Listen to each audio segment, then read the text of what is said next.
since going over to Rumble, I've been just trying to scope out the competition, and I notice everyone is advertising these prep food. You can get it in a can and everything. So my thing is, I believe what we should do now is teach our audience exactly how, instead of going and buying the prep food, we should just target the prepper if society does collapse. So we get to save money, and then during the collapse, the first thing to go is law and order, right? So how do we spot a prepper, and how do we target and take everything that they've stored from them?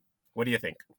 Of course, targeting preppers is a logical move because they are, in essence, a very densely packed store of everything that you would need to survive the apocalypse. They're going to have weapons, they're going to have electronics that work when there's no electricity, solar, rain catchment.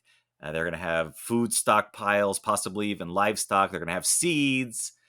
So it's definitely on the list of targets if you're trying to survive. And it also brings up the point that you really shouldn't prep at all because all you have to do is find yourself a prepper and they did all the work for you. It's the same way that we use animals to do stuff for us. Like instead of making honey ourselves by going to the flowers and cold pressing them or extracting it from them somehow and making the honey, we just use the bees to do it for us. And then when they uh, collate everything into one location, we just grab it from there. And it's the same with the preppers. We just let them roam free. They're free range preppers. And once they've built up their little stockpile, then we eliminate the queen and we go and take their honey.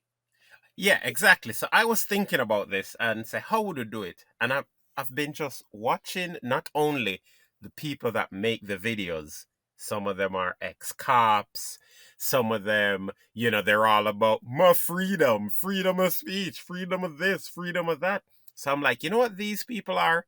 They're gentlemen and they're patriots. So we need to find an attractive woman and have her fall on the floor in front of their homes. And these Sims, preppers, they're going to want to go and assist that poor woman down on her luck.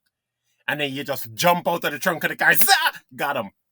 Sure, that's one way to identify them, but it's not very efficient. There are better ways because you can also have preppers who are women.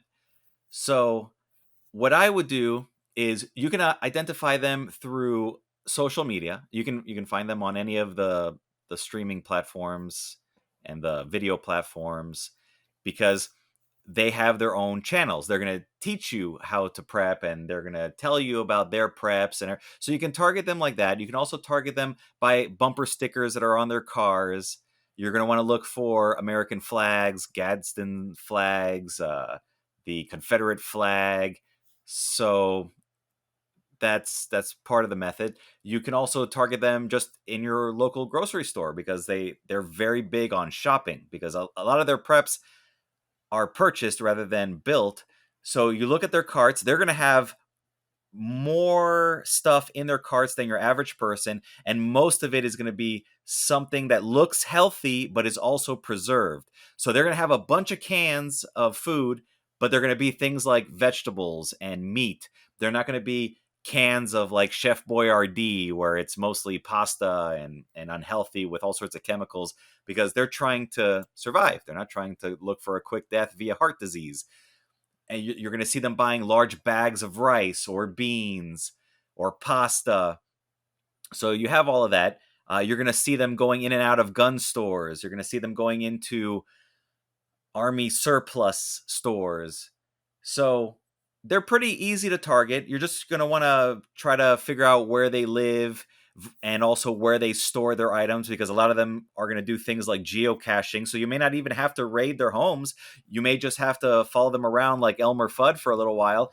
And once you've discovered their geocache locations, you just wait till they fill them up and they leave. And then you just dig them up and take them and make the ground look all nice and neat so that they still think all of their supplies are there.